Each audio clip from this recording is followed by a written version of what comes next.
धन्यवाद।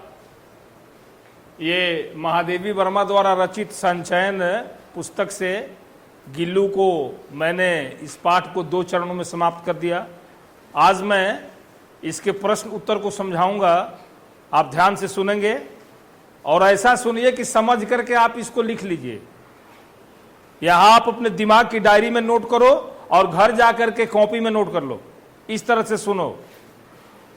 इस शरीर में 5 ज्ञान इंद्रिय और 5 कर्म इंद्रिय है ना, 10 इंद्रिय को कान बना लो। समझते हो मेरी बात? इसका मतलब कि उस तरह से सुनो ताकि बाहर की आवाज तुमको सुनाई न दे। इसको कंसंट्रेशन ऑफ माइंड बोलते हैं, दिमाग का केंद्रीकरण। अपने मन को खींच कर एक क्लास में रखिए। जो जितना ही ज्यादा अपने मन को क्लास में रखेगा और टीचर की बात को ध्यान से सुनेगा, वो ज्यादा समझेगा और समझ के पढ़ाई सबसे अच्छी होती है। उसके लिए दिमाग पर कोई टेंशन नहीं रहता है। आप समझ लेंगे तो किसी तरह से भी लिखेंगे, क्वेश्चन आपका गलत नहीं होगा। तो इसमें बोध प्रश्न, बोध मतलब बुद्धि शब्द से बोध बना है। बुद्धि पढ़ने से लिखने से नहीं आता है, बुद्धि अंदरूनी उपज है।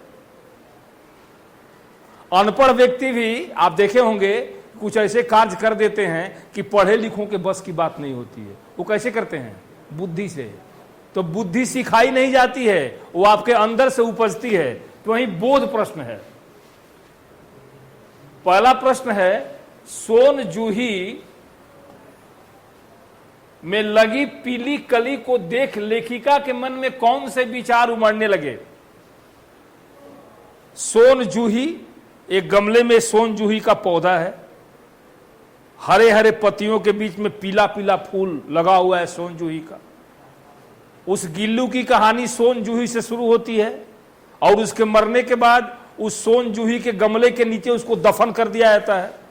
तो लेखिका जब सोन जूही के फूल को देखती है तो उसके दिमाग में आता है कि कहीं गिल्लू जो है वो तो इस सोन जूही के गमले के नीचे दफन हो चुका है, उसके हड्डी पसली सब मिट्टी में सड़ गल गए होंगे, लेकिन हो सकता है कि रस के रूप में वह गिल्लू जो है सोन जूही के कली के रूप में निकले और खिल करके मुझको बताए कि मैं तुम्हारा गिल्लू हूं।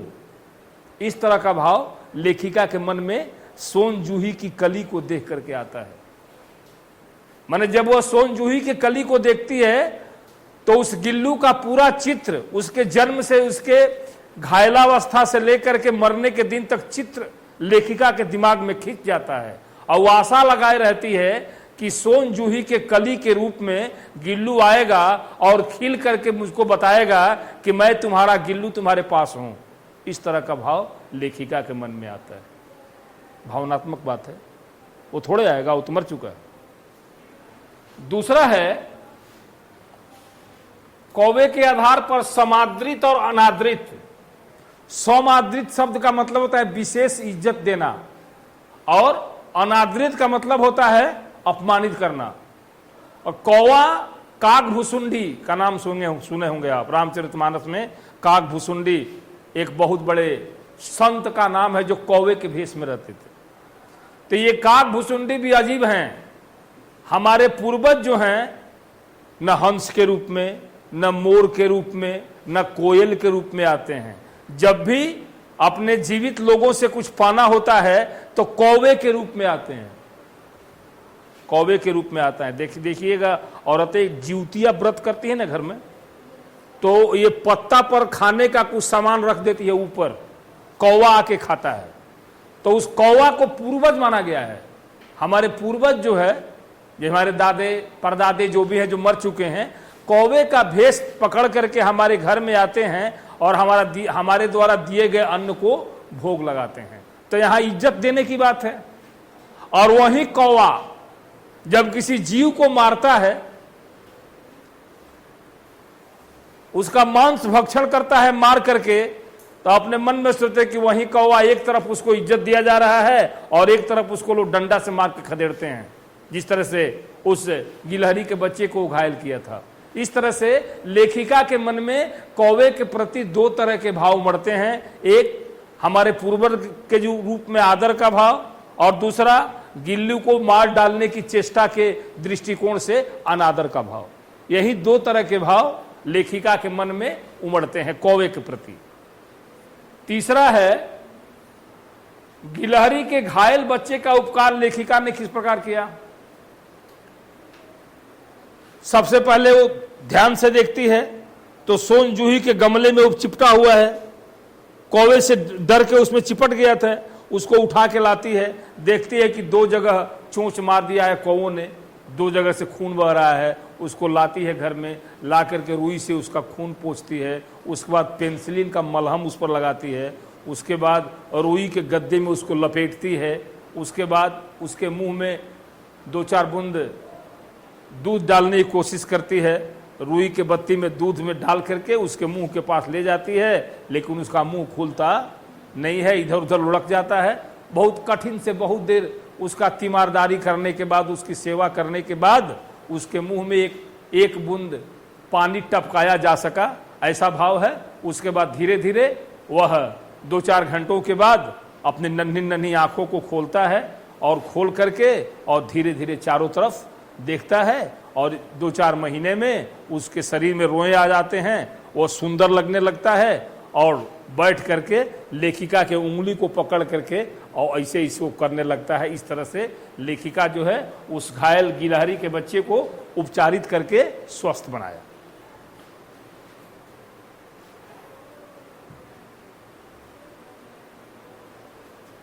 चौथा क्वेश्चन है, लेखिका का ध्यान आकर्षित करने के लिए गिल्लू क्या करता था। लेखिका कॉलेज में प्रोफेसर थी, महादेवी वर्मा। वो जब आती थी कॉलेज से, जैसे दरवाजा खोलता था, गिल्लू दरवाजे के पास ये खिड़की में तार से बंधा हुआ एक डलिया में उसका घर है, वहीं रहता था। तुरंत वहां से उतरता था और लेखिका के ध्यान को आकर्षित करने के लिए पर्दे से नीचे उतरना, फिर उनके पैर को छूना, सर करके ऊपर चले जाना, फिर नीचे आना, कभी इधर जाना, कभी उधर जाना। इस तरह से लेखिका के ध्यान को आकर्षित करके गिल्लू अनेकों तरह का उपक्रम करता था। कभी आगे दौड़ता था, कभी पीछे दौड़ता था, कभी पर्दे के ऊपर से नीचे आता था, कभी नीचे से उधर लेखिका के पैर की तरफ जाता था, फिर उधर से घूम के ऐसे आता था। इस तरह से अनेकों तरह के अपने हाव भाव के माध्यम से गिल्लू लेखिका यानी महादेवी वर्मा के ध्यान को अपनी तरफ आकर्षित करने की कोशिश करता था। देखो, मैं जो क्वेश्चन आपको बता रहा हूं, आप अपने तरह से भी लिख सकते हो समझ करके। मैं जो क्वेश्चन ये बता रहा हूं पढ़ के नहीं, इसको याद नहीं किया हूं किताब से, किताब आपको पढ़ाए हैं उसके बाद मैं बता रहा हूं। उसी तरह से आप भी उस तरह से इसको समझ लो ताकि किसी क्वेश्चन के उत्तर को देने में तुमको कोई परेशानी ना हो। इसलिए ध्यान से सुनिएगा। गिल्लू को मुक्त मतलब छुटकारा करने की आवश्यकता क्यों समझी गई, उसके लिए लेखिका ने क्या उपाय किया। गिल्लू जब थोड़ा बड़ा हो गया तो खिड़की के पास उसका घर था, वो छोटा सा डलिया, खिड़की में जाली लगा हुआ था।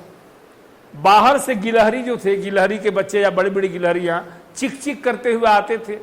अब इधर जब चिक चिक की आवाज सुनता था गिल्लू तो बेचैन हो जाता था, लगता था अपने घर में इधर उधर कूदने, कहीं से उसको रास्ता मिलता नहीं था जाने के लिए। इस बात को लेखिका कुर्सी पर बैठकर टेबल पर अपना हाथ टिका के बड़े ध्यान से देख रही थी। उन्होंने समझा कि गिल्लू को अब स्वतंत्रता चाहिए। सब कुछ सारी व्यवस्था देने के बाद भी अगर इसको हम स्वतंत्र नहीं करते हैं तो यह अंदर से खुश नहीं रहेगा। आप कविता पढ़े होंगे किनका, शिवमंगल से सुमन का, हम पक्षी उन्मुक्त गगन के, पढ़े हैं ना। तो किसी भी पशु पक्षी या किसी भी जीव को स्वतंत्रता सबसे प्यारी होती है। जब वह स्वतंत्र होता है तो अपने मन के अनुसार जीना चाहता है। इस तरह के भाव लेखिका के मन में आया कि अब गिल्लू को भी स्वतंत्र कर देना चाहिए। उसके बाद वो क्या करती है कि खिड़की के नीचे का कुन्नी, उसकी छिटकिनी जो है जहां से निकलने का रास्ता हो जाए, थोड़ा सा जाली जो है थोड़ा सा क्या करती है ऊपर की तरफ कर देती है। गिल्लू उस बात को ध्यान से देखता है और वो थोड़ा सा की है उसके बाद वह निकल करके और घुस करके थोड़ा सा और बड़ा बना लेता है, और बनाने के बाद रोज क्या करता है कि जैसे लेखिका कॉलेज जाती है उसके बाद वो खा पी करके खिड़की से बाहर निकलता है, जाकर के गिलहरियों के झुंड में खेलता है, उसका नेता बन बैठता है, सभी गिलहरियां उसका आदर सत्कार करती हैं।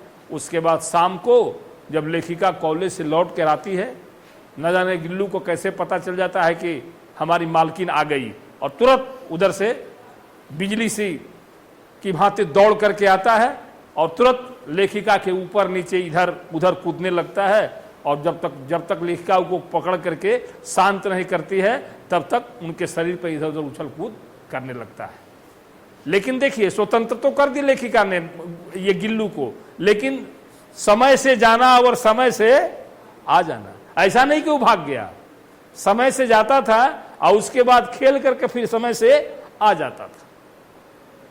इसका मतलब ये हुआ, ये भावनात्मक दृष्टिकोण से कि इंसान को, किसी जीव को ज्यादा देर तक स्वतंत्रता की दीवार में जकड़ कर नहीं रखना चाहिए, उसको कुछ देर के लिए स्वतंत्रता भी छोड़ना, स्वतंत्र होने की व्यवस्था भी करनी चाहिए, ताकि वो अपने मन के अनुसार जी ले, तभी वह सही ढंग से जी सकता है, स्वस्थ रह सकता है। आगे है, गिल्लू किन अर्थों में परिचारिका की भूमिका निभा रहा था। परिचारिका का मतलब होता है सेविका, परिचारक शब्द है, परिचारक मतलब सेवक, परिचारिका मतलब सेविका, स्त्रीलिंग रही है, परिचारक का स्त्रीलिंग परिचारिका। तो गिल्लू जो था, एक बार महादेवी वर्मा को एक्सीडेंट हो गया, आप जानते हैं। एक्सीडेंट होने के बाद घर आई तो डॉक्टर बोला कुछ देर आराम करने के लिए, तो लेटी हुई थी।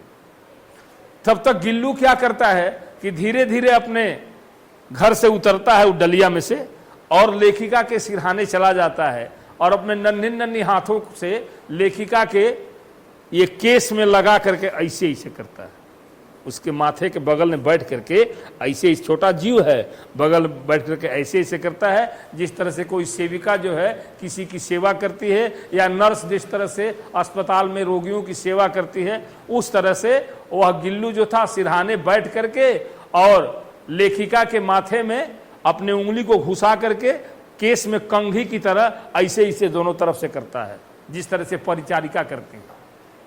वह घटना जो है, ऐसा लगता है, लेखिका ऐसा महसूस करती है कि यह गिल्लू जो है एक परिचारिका की तरह मेरी सेवा करने के लिए कितना परेशान है। यह सेवा की भावना को लेकर गिल्लू को महादेवी वर्मा ने परिचारिका के अर्थ में सूचित किया कि एक तरह से यह परिचारिका का काम करता है, जबकि वो एक जीव है, उसको इंसान से क्या मतलब है, इंसान की सेवा से क्या अर्थ है उसका।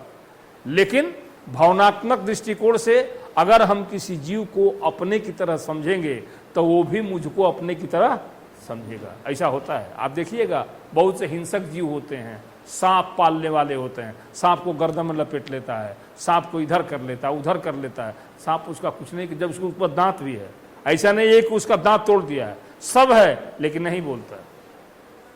कल आपको हम गुलाम की एक कहानी बताए थे ना, याद होगा।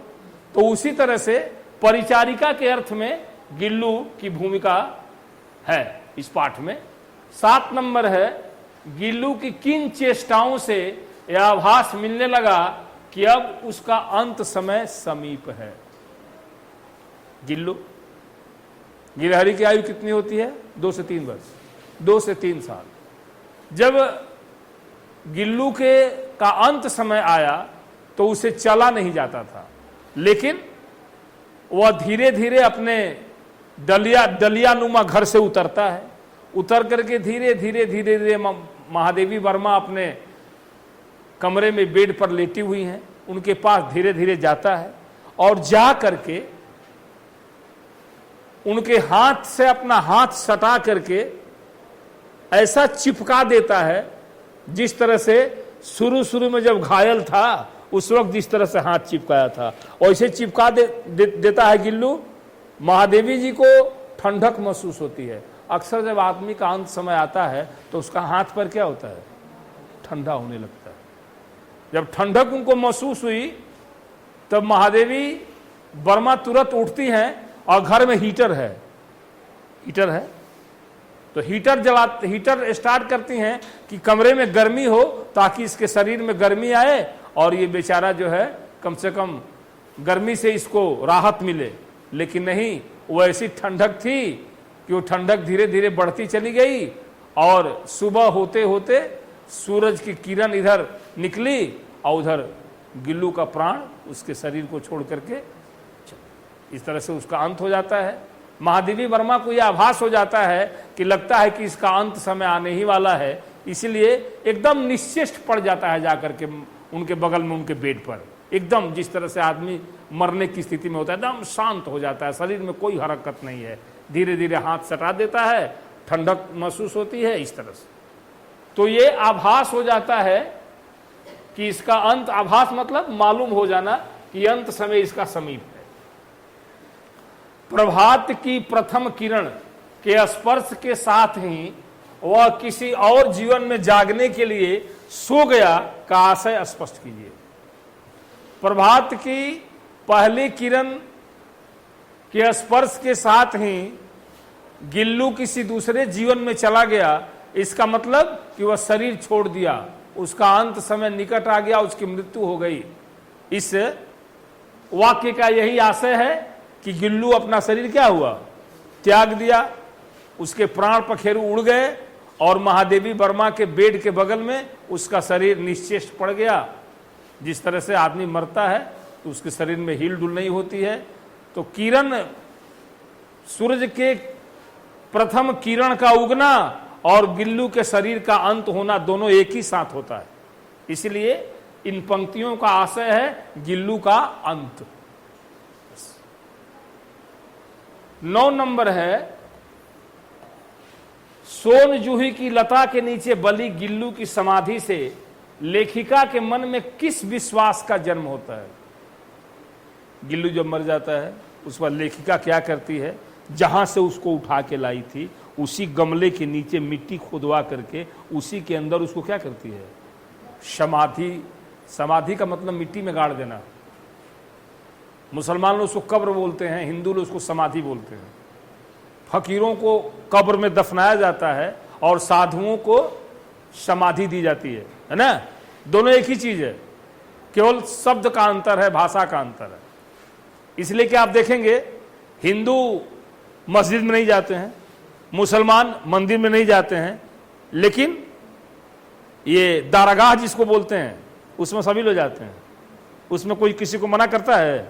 हिंदू मुसलमान सभी जाते हैं। जैसे दारागाह ख्वाजा मोइनुद्दीन चिश्ती का दरगाह अजमेर में है, अजमेर में सभी लोग जाते हैं, वहाँ किसी तरह कोई भेदभाव नहीं। तो फकीरों के यहाँ भेदभाव नहीं होता है। मंदिर मस्जिद में भेदभाव होगा लेकिन दरगाह में भेदभाव नहीं होता है। तो उसी तरह से उस सोन जूही के गमले के नीचे उसको दफना दिया गया है। लेखिका जब वहाँ पहुँचती है तो उसके दिमाग में आता है कि मेरा गिल्लू इसी गमले के नीचे दफनाया गया था, काश उसकी हड्डी पतली तो मिट्टी बन गई होगी, उसका रस मिल करके अगर इस गमले से निकल करके और सोन जूही के पौधे में आ जाता और वह एक कली के रूप में मेरे सामने आता और खिल करके सूचना देता कि देखो मैं तुम्हारा गिल्लू आज सोन जूही के छोटे से पीले फूल के रूप में आ गया हूं। इस तरह का भाव लेखिका के दिमाग में आता है और अगर इस तरह की बात आती है तो उनको संतोष होता है कि गिल्लू मरा नहीं है, वह सोन जूही के फूल के रूप में मुझे संतोष देने के लिए, विश्वास देने के लिए हंस रहा है सामने। इस तरह का भाव लेखिका के दिमाग में आता है। तो आपके समझ के लिए ये सभी क्वेश्चन को मैं पढ़ दिया, समझा दिया। अब मैं आपसे पूछता हूं, आप एक एक करके बताइए। 6 नंबर क्वेश्चन, चलो तुम आओ। हाँ आओ तुम। 6 नंबर क्वेश्चन है कि गिल्लू किस अर्थ में परिचारिका की भूमिका निभा रहा था। ऐसे घूमो ताकि उसमें दिखाई दे रहा है। बोलो इसका उत्तर बताओ तो। हाँ हाँ उनके बिस्तर पे जाता है और उनके बालों को धीरे-धीरे सहलाता है। हाँ, इस प्रकार बिल्लू परिचारिका को ध्यान दिलाया। थैंक यू, बहुत बढ़िया। चलो, अच्छा जवाब दे। चलो, तुम पीछे प्लीज कम आइए। ये 5 नंबर क्वेश्चन जो है, इसको पढ़िए। गिल्लू को मुक्त करने की आवश्यकता क्यों समझी गई, उसके लिए लेखिका ने क्या उपाय किया। इधर इधर घूमिए, इधर इधर, हाँ, पढ़ लो।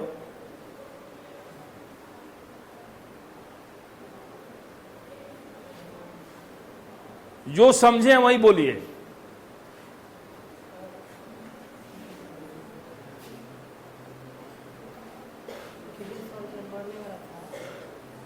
नहीं, मरने वाली बात तो उस क्वेश्चन में नहीं है, वो इसमें है, 7 नंबर में है। हम आपसे पूछे हैं 5 नंबर क्वेश्चन। गिल्लू के साथ जब दोस्त झगड़ा के पास आके चिपचिपाते थे हाँ, तो उसकी वजह से उसे छोड़ दिया, स्वतंत्र कर दिया। आखिर आवश्यकता क्यों पड़ी, गिल्लू को मुक्त करने की आवश्यकता क्यों समझी गई। उसके दोस्त आ जाते थे। एनीबडी कोई। हाँ आओ, तुम आओ, जाओ बैठो, समझाओ इसको। जब दूसरी गिलहरियां खिड़की के बाहर आके चिप्पी करती थी तब बिल्लू बिल्लू बेचैन हो इधर इधर इधर घूमो, चेहरा आएगा तुम्हारा भी। बिल्लू बेचैन हो जाता था और वो बाहर जाने के लिए इधर उधर भागने लगता था। हाँ, तब लेखिका को यह समझ में आया कि बिल्लू को भी स्वतंत्र करना चाहिए। हाँ, थैंक यू, बहुत बढ़िया। गिल्लू को स्वतंत्र करना चाहिए। स्वतंत्रता किसी भी जीव का जन्मसिद्ध अधिकार है, उसको ज्यादा देर तक हम बंधन में रख नहीं सकते। इधर कोने में पीछे से आइए आप, प्लीज कम।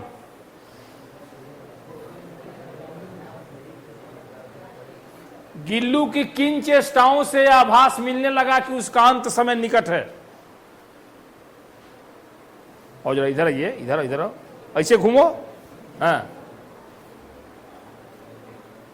यहां आओ ना, डर लग रहा है कहा ऐसा नहीं। हाँ, बोलो।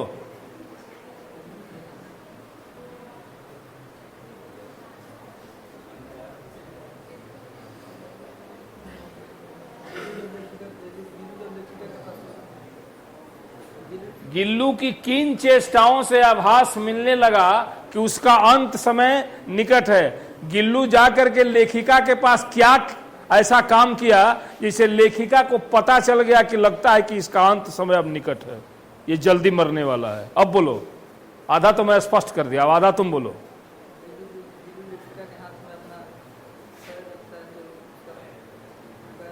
हाथ में पैर तो नहीं रखता है, हाथ ही रखता है।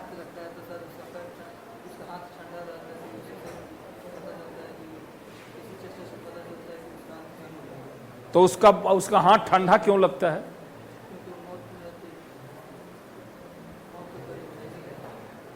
अच्छा, मरने वाले का हाथ ठंडा जल्दी क्यों हो जाता है, ये बताओ। जो मरने के निकट होता है उसका हाथ ठंडा क्यों हो जाता है जल्दी। ये विज्ञान का प्रश्न है, बायोलॉजी से। हाथ क्यों ठंडा हो जाता है जल्दी, बताओ। एनीबडी कोई। मरणासन जीव का हाथ पैर ठंडा क्यों हो जाता है। हमारा शरीर गर्म इसलिए रहता है कि हमारे पैर से लेकर सिर तक ब्लड सर्कुलेशन होता रहता है, खून जो है दौड़ते रहता है। मरने के नजदीक आने पर क्या होता है, खून का दौड़ा रुक जाता है, कम हो जाता है। जिन अंगों में खून का दौड़ा कम हो जाता है उधर के भाग क्या होते हैं, ठंडे होने शुरू हो जाते हैं, ये कारण है। चलिए,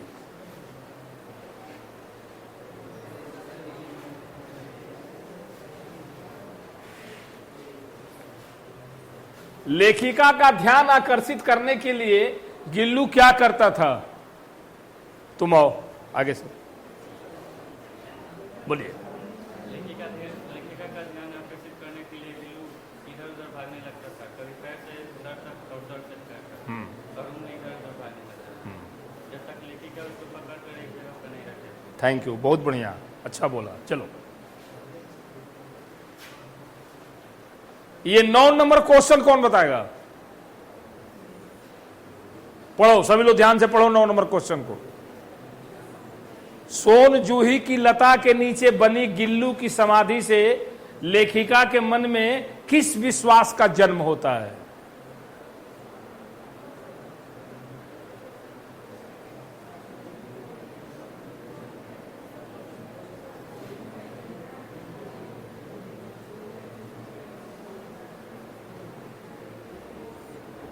अरे भाई, इस क्वेश्चन में यही है कि गिल्लू की जब समाधि हो जाती है तो उसका हड्डी पसली सब मिट्टी बन जाता है।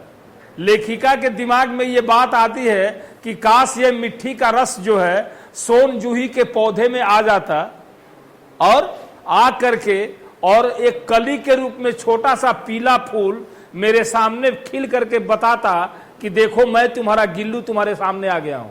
इस तरह का विश्वास लेखिका के दिमाग में था कि ऐसा हो सकता है।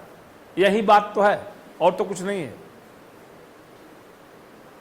हमारे अपने चहेते कोई मरता है तो हमारे दिमाग में आशा बनती है किसी न किसी रूप में मेरे पास वो आएगा, ऐसा हम सोचते हैं ना। और उस रूप में तो नहीं आता है, दूसरे रूप में आता है, लेकिन जरूर है ना। इस तरह से ये प्रश्न है।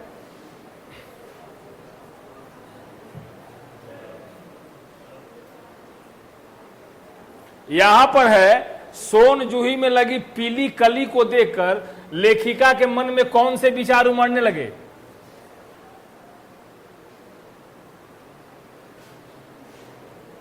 ये 2 क्वेश्चन इसमें, 9 नंबर क्वेश्चन और 1 नंबर क्वेश्चन, ये थोड़ा सा कठिन है इसको समझना।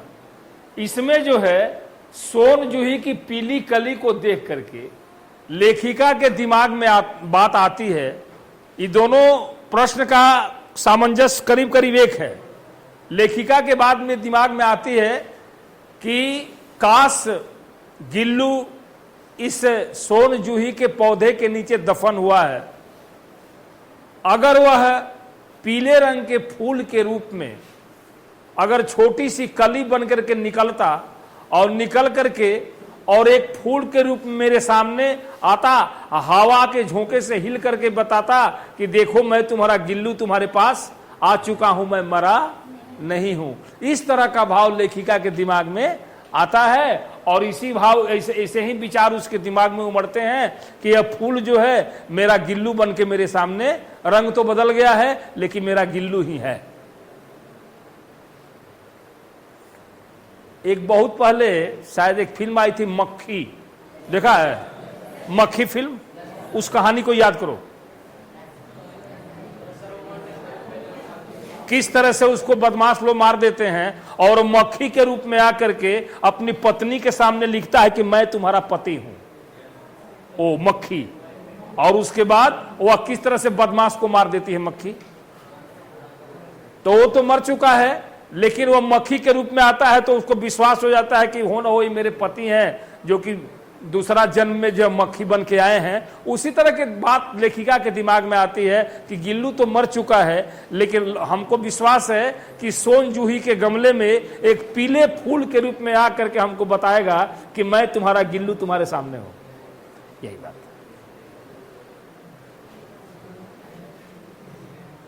देखो, कहने का मतलब यह है कि अगर आप किताब की सहायता भी लेते हो, बहुत किताब है, सब नोट निकला हुआ है जिसमें क्वेश्चन का आंसर लिखा रहता है। आप क्वेश्चन आंसर को उसको पढ़ लेंगे, पढ़ करके और उसको अपनी भाषा में लिखेंगे, किताब की भाषा नहीं, समझ करके अपनी भाषा में, तब जो है आपके लिए फायदेमंद होगा। किताब की भाषा लिखेंगे तो गलत हो जाएगा। अपने दिमाग में अपने तरह से उसको लिखिएगा।